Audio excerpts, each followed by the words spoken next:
4ನೇ ತಾರೀಕು ಮೀಟಿಂಗು, ಮುಖ್ಯಮಂತ್ರಿಗಳು ಬರ್ತಾರೆ, ಮಾತಾಡ್ತಾರೆ. 3ನೇ ತಾರೀಕು ರಾತ್ರಿ ಬೇಡ ಬೇಡ ಮೀಟಿಂಗ್ ಬೇಡ, ನೀವು ಹೆಂಗಾದ್ರೂ ಮಾಡಿ ಇನ್ನೊಂದು 10 ದಿನ ಟೈಮ್ ಕೊಡಿ. ಹಂಗೆಲ್ಲ ಕೊಡಕ್ಕಾಗಲ್ಲ. ರೈತರು ಬಂದಿದ್ದಾರೆ, ದೇಶದ ಎಲ್ಲಾ ಹೋರಾಟಗಾರರು ಬಂದ್ರೆ ಮೀಟ್ ಮಾಡಲೇಬೇಕು ಅಂದ್ರೆ ಒತ್ತಾಯಕ್ಕೆ ಮೀಟ್ ಮಾಡಿ ಸಿದ್ದರಾಮಯ್ಯನವರು, ಮುಖ್ಯಮಂತ್ರಿಗಳು, ಎಂ ಬಿ ಪಾಟೀಲ್ರು ಆ ಮೀಟಿಂಗ್ನಲ್ಲಿ ಎಲ್ಲ ಹೋರಾಟದ ಮತ್ತು ಎಲ್ಲ ರೈತರಿದ್ದಾರೆ.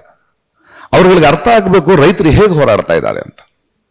13 ಹಳ್ಳಿಯ ಹೆಣ್ಮಕ್ಳು ಅವರವರ ಹಳ್ಳಿಯ ಮಣ್ಣನ್ನು ಒಂದು ಹಿಡಿ ತಗೊಂಡು ಬಂದು ಒಂದು ಗಿಡಕ್ಕೆ ಹಾಕಿ ನಾವು ಮಣ್ಣು ಮಾರಲ್ಲ ಅಂತ ಹೇಳ್ತಾ ಇದ್ದಾರೆ. ಇದಕ್ಕಿಂತ ಅವರ ಆವೇದನೆ ಹೇಳ್ಕೋಬೇಕಾ?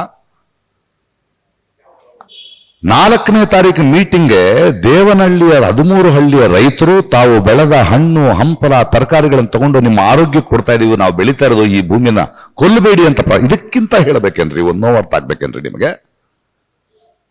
ಅಲ್ಲಿ ಬಂದು ಏನು ಹೇಳಿದ್ರು ಸಿದ್ದರಾಮಯ್ಯನವರು? ಅವ್ರಿಗೆ ಒಂದೇ ಒಂದು ಮಾತ್ರ ಹೇಳಿದೆ ಆ ಮೀಟಿಂಗ್ ನಲ್ಲಿ, ಎಲ್ಲರ ಸಮಕ್ಷದಲ್ಲಿ ಹೇಳಿದೆ, ಸಿದ್ದರಾಮಯ್ಯ,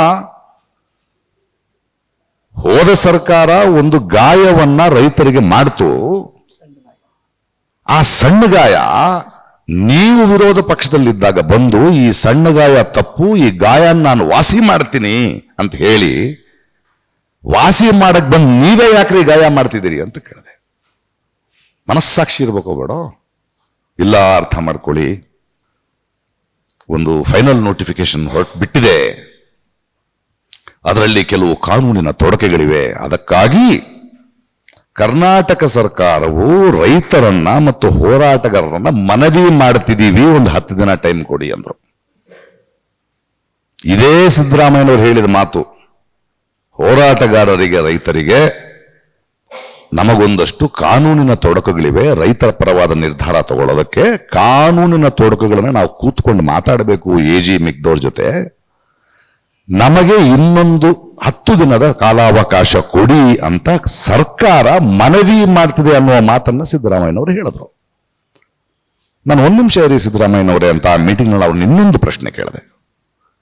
ನಿಮಗೆ ಈ ಪ್ರಕ್ರಿಯೆ ತಪ್ಪು ಅಂತ ಗೊತ್ತು, ರೈತರು ಹೋರಾಡ್ತಿದ್ದಾರೆ ಅಂತ ಗೊತ್ತು, ನೀವು ಸರ್ಕಾರ ಬಂದು 2 ವರ್ಷ ಆಗ್ತಾ ಇದೆ, ಎಲ್ಲ ಗೊತ್ತಿದ್ದು ಫೈನಲ್ ನೋಟಿಫಿಕೇಶನ್ ಆಗೋ ತನಕ ಯಾಕೆ ಬಿಟ್ರಿ ನೀವು? ನಿಮಗೆ ಗೊತ್ತಲ್ವಾ, ನೀವೇ ತಾನೇ ಇದನ್ನ ರದ್ದು ಮಾಡ್ತೀನಿ ಅಂತ ಹೇಳಿದವರು, ಇದು ತಪ್ಪು ಅಂತ ಹೇಳಿದವರು, ನೀವು ಯಾಕೆ ಬಿಟ್ರಿ? ಈಗ ಬಿಟ್ರಿ, ಓಕೆ, 15 ದಿನದ ಅವಕಾಶ ಕೇಳಿದಿರಿ, 10 ದಿನ ಕೇಳಿದಿರಿ, ಯಾವ ಡೇಟ್ ಹೇಳಿ, ಇಲ್ಲ 15ನೇ ತಾರೀಕು ಬೆಳಿಗ್ಗೆ ಸಿಗೋಣ, ಓಕೆ. ಅದಾದ್ಮೇಲೆ ಇವರು ಹೇಳಿದ ಹಾಗೆ ನಾವು ಇನ್ನೊಂದು ಮಾತನ್ನ ಬಹಳ ಸ್ಪಷ್ಟವಾಗಿ ಮುಖ್ಯಮಂತ್ರಿಗಳಿಗೆ, ಯಾಕಂದ್ರೆ ಅಲ್ಲಿ ಮುಖ್ಯಮಂತ್ರಿಗಳು ಮಾತ್ರ ಇರಲಿಲ್ಲ, ಚೀಫ್ ಸೆಕ್ರೆಟರಿ ಇದ್ರು, ಬೇರೆ ಸುರೇಶ್ ಅವರಿದ್ರು, ಮಂತ್ರಿಯವರುಗಳಿದ್ರು, ಎಲ್ಲ ಅಫಿಷಿಯಲ್ಸ್ ಇದ್ರು, ಡೆವಲಪ್ಮೆಂಟ್ ಡಿಪಾರ್ಟ್ಮೆಂಟ್ನವರಿದ್ರು, ಅಷ್ಟು ದೊಡ್ಡ ಸರ್ಕಾರದ ಒಂದು ಗ್ರೂಪ್ ಇತ್ತು. ಹಾಗಾದ್ರೆ 15ನೇ ತಾರೀಕುವರೆಗೂ ಈ ಭೂ ಪ್ರಕ್ರಿಯೆ ಏನಿದೆ ಇದರ ಯಾವ ಕೆಲಸವನ್ನು ನೀವು ಮಾಡಬಾರ್ದು ಅಂತ ಮಾತು ಕೊಡಿ. ಇಲ್ಲ, ನಾವೇನು ಮಾಡಲ್ಲ ಅಂತಾರೆ. ಅದಾದ್ಮೇಲೆ ಇವತ್ತಿನ ಪತ್ರಿಕಾಗೋಷ್ಠಿಗೆ ಕಾರಣ ಏನು ಅಂದ್ರೆ, ಅದಾದ್ಮೇಲಿನ ಡೆವಲಪ್ಮೆಂಟ್ಗಳನ್ನು ನೋಡಿ. ಮತ್ತೆ ಎಂ ಬಿ ಪಾಟೀಲ್ರು, ನನಗೆ ಅವ್ರಿಗೆ ಏನಾದ್ರು ಆಸ್ತಿ ತಗಾದೆ ಇದೆಯನ್ರಿ, ಅಥವಾ ಹೆಣ್ಣು ಸಂಬಂಧ ಇಟ್ಕೊಂಡಿದೀವ ನಾವು? ಅವ್ರಿಗಲ್ಲಿ ಭೂಮಿ ಇಲ್ಲ ಅಂತ ಒಪ್ಕೊಳ್ಳಿ, ನನಗೂ ಅಲ್ಲಿ ಭೂಮಿ ಇಲ್ಲ. ಮಾತಾಡ್ತಿರೋದು ರಾಜ್ಯದ ರೈತರ ಬಗ್ಗೆ. ಮತ್ತು ಕೂತ್ಕೊಂಡು ನೋಡಿ ಹೆಂಗ್ ಮಾತಾಡ್ತಾ, ಇಷ್ಟಾಗಿ ಮಾತಾಡಬಾರ್ದು. ಅವ್ರನ್ನ ಯಾರಾದ್ರೂ ಇಂಟರ್ವ್ಯೂ ಮಾಡಿದ್ರೆ, ಇಲ್ಲ 15ನೇ ತಾರೀಕುವರೆಗೂ ನಮ್ಮ ಸರ್ಕಾರ ರೈತರಿಗೆ, ಹೋರಾಟರಿಗೆ ಮಾತು ಕೊಟ್ಟಿದ್ದೀವಿ, ನಾವು ಆ ಕಾನೂನು ಪ್ರಕ್ರಿಯೆಗಳನ್ನು ಹುಡುಕ್ತಾ ಇದೀವಿ ಅಂತ ಹೇಳಬೇಕೇ ಹೊರತು ಮತ್ತೊಂದು ಸ್ಪೆಷಲ್ ಸುದ್ದಿಗೋಷ್ಠಿ ಕರೆದು, ಇಲ್ಲ ಅಭಿವೃದ್ಧಿನೇ ಮುಖ್ಯ, ನಾನು ಇದನ್ನ ಆಗೋ ತನಕ ಬಿಡೋದಿಲ್ಲ. ಮುಖ್ಯಮಂತ್ರಿಗಳು ಯಾರು? ನೀವ ಅವರ? ನೀವು ಸರ್ಕಾರನ? ನಿಮ್ಮ ಸರ್ಕಾರದ ಹೆಡ್ ಮುಖ್ಯಮಂತ್ರಿ ಸಿದ್ದರಾಮಯ್ಯನವರ, ನೀವ ಎಂ ಬಿ ಪಾಟೀಲ್ರೆ? ಇಷ್ಟರ ಮಧ್ಯೆ ಈ ಬಿಜೆಪಿನವರೆಲ್ಲ ಮಾತಾಡ್ತಾರೆ ನೋಡಿ, ನಮ್ಮನ್ನ ಯಾಕೆ ಪ್ರಶ್ನೆ ಮಾಡ್ತೀರಿ, ಔರಂಗಜೇಬನ್ ಪ್ರಶ್ನೆ ಮಾಡೋ, ಜವಾಹರ್ಲಾಲ್ ಪ್ರಶ್ನೆ ಮಾಡು ಅಂತ. ಹಂಗೆ ನನಗೆ ಅಲ್ಲ, ಹೋರಾಟ ನಿಮ್ಮ ಹಕ್ಕು, ಹೋಗಿ ಆಂಧ್ರದಲ್ಲಿ ಹೋರಾಟ ಮಾಡಿ, ಗುಜರಾತ್ನಲ್ಲಿ ಹೋರಾಟ ಮಾಡಿ. ಈ ವಾಟ್ ಅಬೌಟ್ರಿ ಏನ್ರಿ ನಿಮ್ದು ಮಾತಿನಲ್ಲಿ? ಸರಿಯಾಗಿ ನಾನು ಪ್ರಶ್ನೆ ಮಾಡೋಕ್ಕೂ ಬರಲ್ವಾ ನಿಮಗೆ? ದೇವನಹಳ್ಳಿ ಕರ್ನಾಟಕದ ರೈತರ ಹೋರಾಟ, ನಾನು ಕನ್ನಡಿಗ, ಈ ಹೋರಾಟ ಇಲ್ಲೇ ಆಗ್ಬೇಕ್ರಿ. ನೀವ್ಯಾರು ನಮ್ಗೆ ಹೇಳಕ್ಕೆ? ನಾವು ಮಾಡ್ತೀವಿ ಎಲ್ಲ ಕಡೆ ಹೋರಾಟ. ಅದಾಯ್ತಾ?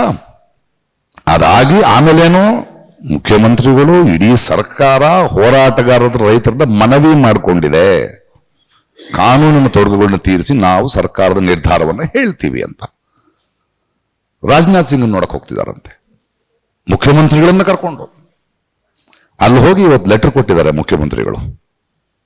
ಇಷ್ಟು ನಮಗೆ ಮಾತು ಕೊಟ್ಟು ಯಾವ ಪ್ರಕ್ರಿಯೆಯನ್ನು ಮಾಡಲ್ಲ, ಕಾನೂನಿನ ತೊಡಕುಗಳ ಬಗ್ಗೆ ನಾವು ಚರ್ಚೆ ಮಾಡಿ ಅದನ್ನ ಹೆಂಗೆ ರೈತ ಪರವಾಗಿ ಮಾಡೋದು ಅಂತ ಯೋಚನೆ ಮಾಡ್ತಿದೀವಿ ಅಂತ ನಮಗೆ ಮಾತು ಕೊಟ್ಟು ನಮ್ಮ ಹತ್ರ 10 ದಿನ ಟೈಮ್ ತಗೊಂಡು 1700 ಎಕರೆ ಒಳಗೆ ಡಿಫೆನ್ಸ್ ಕಾರಿಡಾರ್ಗೆ ಇವತ್ತು ಪರ್ಮಿಷನ್ ಕೇಳ್ತಾ ಇದಾರ್ರಿ. ಸೆಂಟ್ರಲ್ ಗವರ್ಮೆಂಟ್ನ ಒಬ್ಬ ಮುಖ್ಯಮಂತ್ರಿ ನಮಗೆ ಅಲ್ಲಿ ಒಂದು ಏರೋಸ್ಪೇಸ್ ಡಿಫೆನ್ಸ್ ಕಾರಿಡಾರ್ ಮಾಡೋದಕ್ಕೆ ಪರ್ಮಿಷನ್ ಕೊಡಿ ಅಂದ್ರೆ ಪರ್ಮಿಷನ್ ತಗೊಳ್ದೇನೆ ಏನ್ ಮಾಡಬೇಕು ಅಂತ ಗೊತ್ತಿಲ್ಲದೇನೆ ಭೂಸ್ವಾಧೀನ ಮಾಡ್ತಾ ಇದ್ದೀರಾ?